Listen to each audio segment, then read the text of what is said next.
بسم اللہ الرحمن الرحیم۔ ایک بادشاہ اپنے وزیروں مشیروں کے ساتھ دربار میں موجود تھا۔ تبھی بادشاہ کے سامنے ایک آدمی کو پیش کیا گیا جو کالے رنگ اور ایک آنکھ والا تھا۔ لوگوں کو شکایت تھی کہ وہ منحوس ہے۔ اگر کوئی شخص صبح سویرے اس کی شکل دیکھ لیتا ہے اسے ضرور کوئی نہ کوئی نقصان اٹھانا پڑتا ہے، لہٰذا اسے ملک سے نکال دیا جائے۔ تھوڑی دیر سوچنے کے بعد بادشاہ نے کہا، کوئی فیصلہ کرنے سے پہلے میں خود تجربہ کروں گا۔ اگلے دن جب بادشاہ بیدار ہوا اور خوابگاہ کا دروازہ کھولا تو وہی ایک آنکھ والا آدمی سامنے کھڑا تھا۔ بادشاہ اس کو دیکھ کر واپس پلٹ آیا اور دربار میں جانے کے لیے تیار ہونے لگا۔ لباس تبدیل کرنے کے بعد جو ہی بادشاہ نے جوتے میں اپنا پاؤں ڈالا اس میں موجود زہریلے بچھو نے ڈنک مار دیا۔ بادشاہ کی چیخیں بلند ہوئیں تو خدمتگار بھاگم بھاگ اس کے پاس پہنچے۔ زہر کے اثر سے بادشاہ کا سرخ و سفید چہرہ نیلا پڑ چکا تھا۔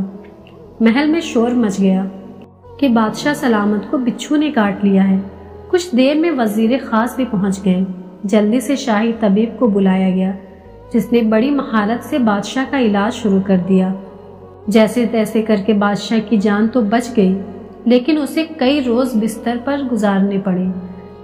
جب بادشاہ کی طبیعت ذرا سنبھلی اور بادشاہ دربار میں بیٹھا تو ایک آنکھ والے آدمی کو پیش کیا گیا تاکہ اسے سزا سنائی جائے، کیونکہ شکایت کرنے والوں کا کہنا تھا کہ اب اس کے منحوس ہونے کا تجربہ خود بادشاہ سلامت کر چکے ہیں۔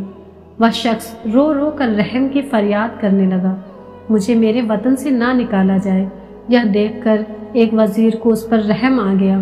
اس نے بادشاہ سے بولنے کی اجازت لی اور کہنے لگا، بادشاہ سلامت، آپ نے صبح صبح اس کی صورت دیکھی تو آپ کو بچھو نے کاٹ لیا، اس لیے یہ منحوس ٹھہرا، لیکن معاف کیجیے گا کہ اس نے بھی صبح سویرے آپ کا چہرہ دیکھا تھا، جس کے بعد سے یہ اب تک قید میں تھا اور اب شاید اسے ملک چھوڑنے کی سزا سنا دی جائے۔